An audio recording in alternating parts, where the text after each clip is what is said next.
Vamos a continuar con conjuntos definiendo dos conceptos y una operación, que son el conjunto de partes, partición de un conjunto y el producto cartesiano. Para el conjunto de partes nosotros vamos a tomar un conjunto A y vamos a decir que el partes de ese conjunto van a ser todos los X conjuntos tal que X está incluido en A. Es decir, que vamos a armar todos los subconjuntos que podemos encontrar dentro del conjunto A. Para eso vamos a ir a unos ejemplos, así entendemos este concepto. Nos dan estos tres conjuntos, A, B y C. El conjunto A tiene dos elementos, el A y el B. Si nosotros tenemos que armar el partes de A, recuerden que teníamos como propiedad de la inclusión que tanto el vacío estaba incluido siempre en cualquier conjunto, como así también el mismo conjunto. Entonces, como mínimo en el partes de A vamos a tener al conjunto vacío y al conjunto en sí, en este caso A. Es decir, que vamos a arrancar por incluir al vacío.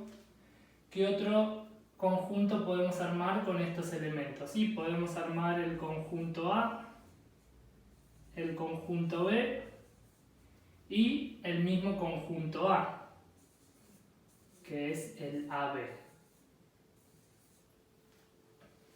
De la misma manera, si avanzamos con el conjunto de partes de B, fíjense, como mínimo yo voy a tener el conjunto vacío y el mismo conjunto, que en este caso, como tiene un elemento, el conjunto de partes va a terminar siendo este, el que tiene al vacío y al mismo conjunto. Ahora vamos a ver el conjunto C, que es el conjunto vacío. Recuerden que el conjunto vacío es aquel que no tiene elementos, entonces el partes de C, ya sabíamos que como mínimo iba a incluir el vacío y además el mismo conjunto C, por propiedad de la inclusión, pero el mismo conjunto C es el vacío y como en los conjuntos no se repiten elementos, simplemente el partes de este conjunto C va a ser el conjunto vacío como elemento. Ahora bien, fíjense, si nosotros decimos que el conjunto vacío pertenece a... ¿Es correcto esto? ¿De qué forma lo veíamos? Teníamos que buscar a este elemento dentro del conjunto. En este caso no es cierto, porque el vacío no pertenece a... Pero algo que sí va a pasar siempre es que el vacío va a pertenecer al partes de A, siendo A un conjunto cualquiera. Y esto siempre pasa... ¿Por qué? Porque como vemos, el partes de cualquier conjunto como mínimo tiene al vacío y al conjunto en sí mismo. Entonces tengan en cuenta esto. La relación de pertenencia es justamente cuando nosotros podemos ver al elemento dentro del conjunto. Y mirando el resultado del partes de A, nosotros podemos decir que el cardinal del partes de A, y lo vamos a indicar entre barras partes de A, va a ser igual a 2 elevado al cardinal del conjunto que estamos queriendo encontrar en partes. Fíjense, por ejemplo, el cardinal del partes de A en este caso va a ser 2 elevado a ¿cuántos elementos tiene? 2.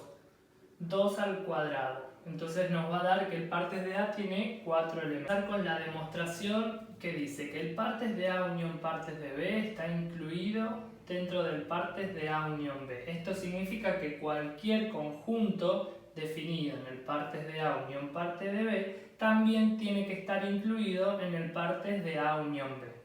Y para eso vamos a empezar mencionando a un conjunto, en este caso lo vamos a llamar X. Este X, lo que sabemos es que X pertenece, por un lado, a partes de A unión partes de B.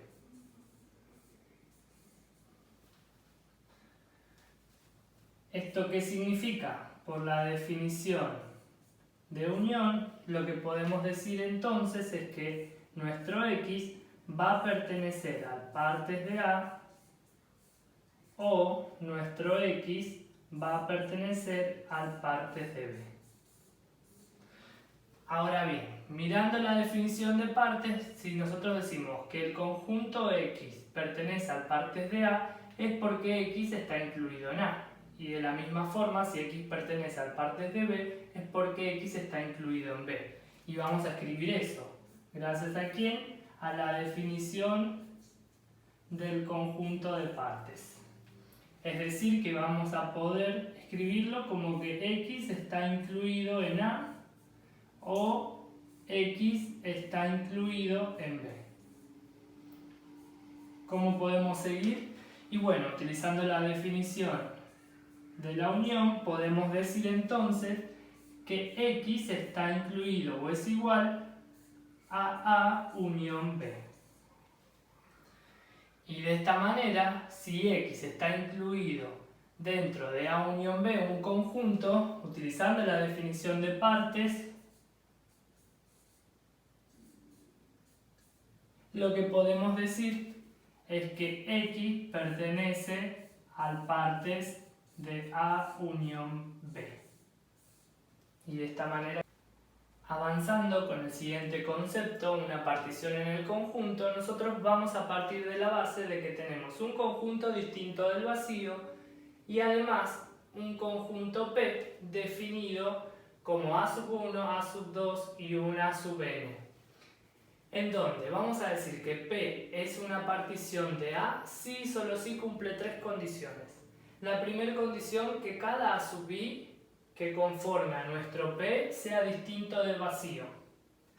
Además, lo que vamos a pedir es que la intersección entre cada uno de los elementos de este conjunto P sea nula, o sea que sea un conjunto vacío.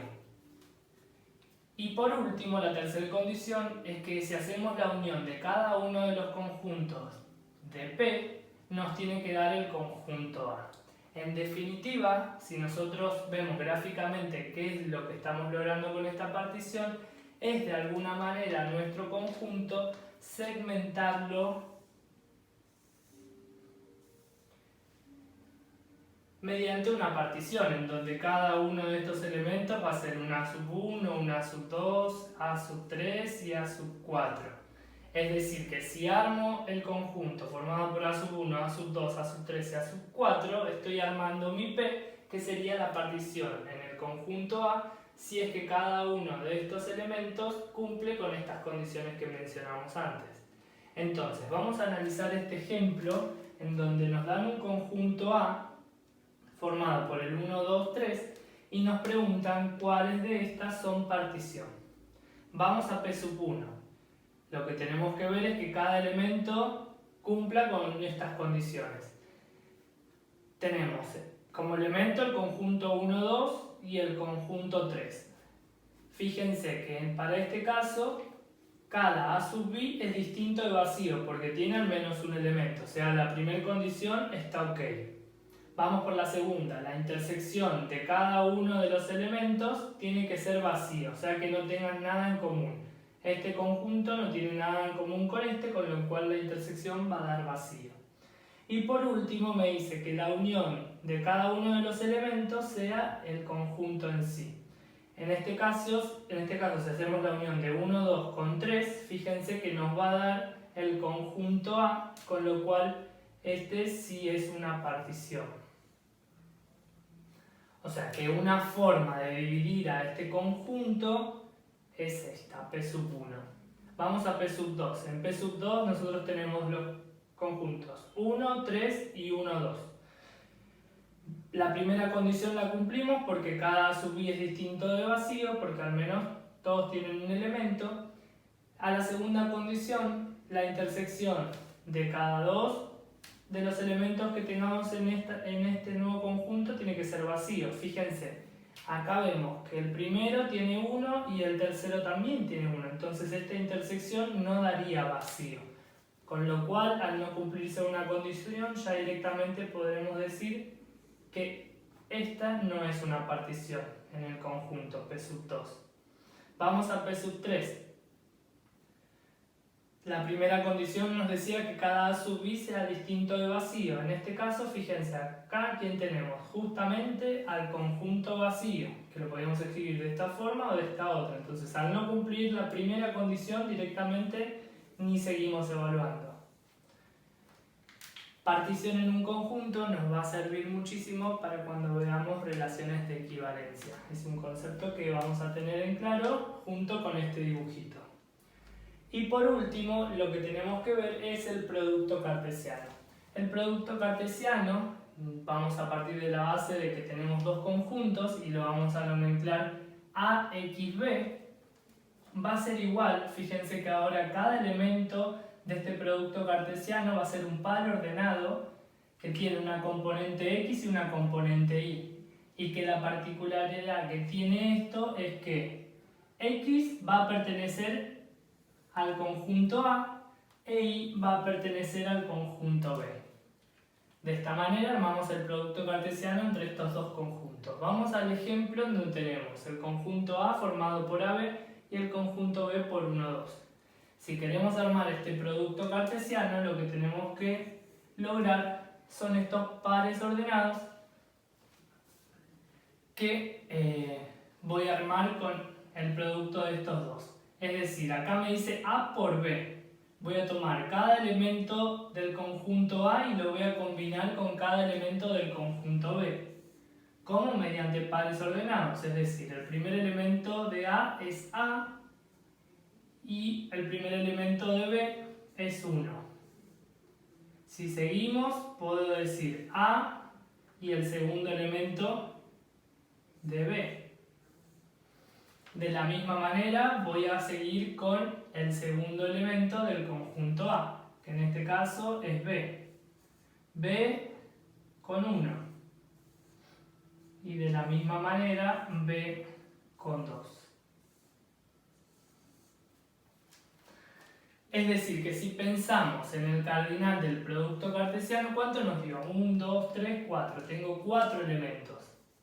Pero también nosotros lo vamos a poder plantear como que el cardinal de A por B como producto cartesiano va a ser igual al n por m, siendo n la cantidad de elementos del conjunto A y siendo m la cantidad de elementos del conjunto B. Ahora bien, para pensar, A por B ¿da igual que B por A? Fíjense, ¿qué pasaría si escribíamos B por A?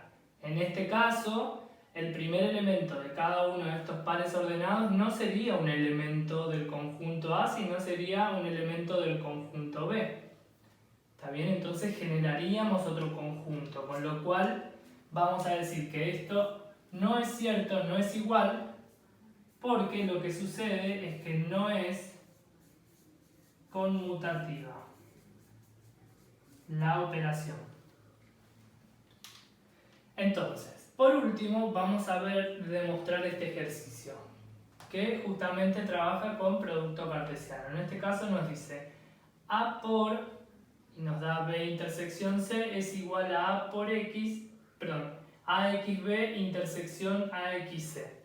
Entonces, como tenemos una igualdad, acuérdense que las igualdades son doble implicación, porque tanto cada elemento que pertenezca a este conjunto tiene que pertenecer a este otro también, y de lo mismo cada uno de estos a estos.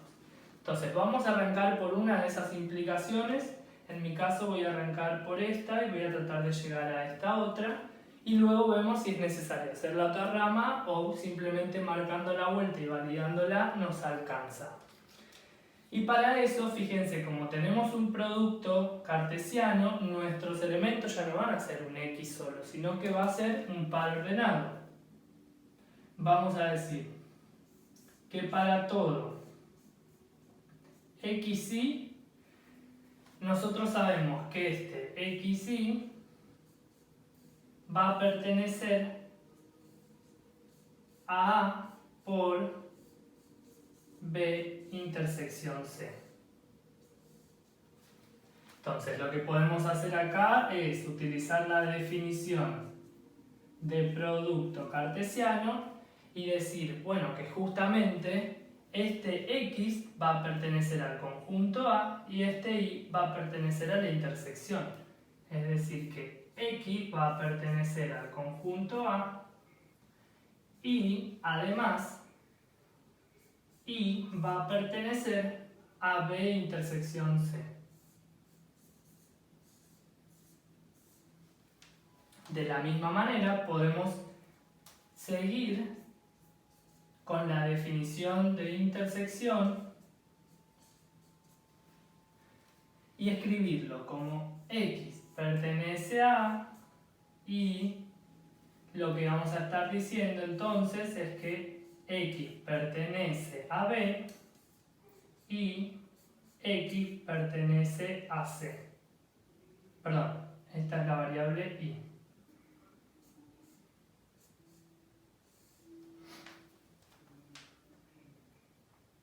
¿Y hacia dónde tenemos que ir? Bueno, vamos a guiarnos un poco por el segundo miembro de esta igualdad. Fíjense, tenemos que llegar a A por B. Eso significa que voy a tener un XY tal que el X pertenezca a A y el Y pertenezca a B. En parte ya lo tendríamos a eso, pero también nos exige que tenemos la intersección con A por C, es decir, que cada par ordenado, el primer componente pertenece a A y el segundo a C. Acá tenemos IC y también tenemos XA, pero por idempotencia, entonces nosotros podemos decir por idempotencia, escribir X pertenece a A y X pertenece a A. ¿Por qué? Porque es lo que vamos a necesitar nosotros para poder armar esta expresión. Intersección Y perteneciente a B y Y perteneciente a C. Entonces, ¿cómo avanzamos con esto? Nosotros acá lo que podemos hacer es aplicar asociativa de manera conveniente para que ya nos vaya quedando algo parecido a lo que tenemos que llegar y decir que por un lado vamos a tener X perteneciente a A y Y perteneciente a B. Además, vamos a tener que X pertenece a A y Y pertenece a C. Entonces, de esta manera, fíjense que nosotros logramos tener un par ordenado en donde el primer elemento pertenece a A y el segundo a B, y en el segundo caso el primer elemento a A y el segundo a C. Entonces podemos usar la definición de producto cartesiano y marcar que vamos a tener un XY que pertenezca a A por B, y además lo que vamos a tener es un XY que pertenezca a A por C. Y si nosotros recordamos la definición de I, de la intersección, nosotros vamos a poder escribir entonces que XY pertenece a A por B, intersección A por C.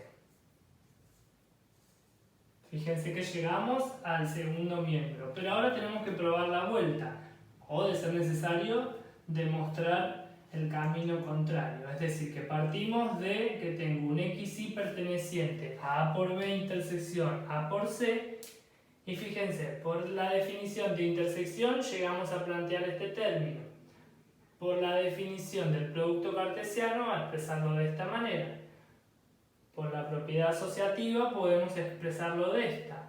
Por idempotencia podemos decir que sucede quizás X perteneciente a A. Por definición de intersección vamos a poder encontrar esta expresión. Y por la definición del producto cartesiano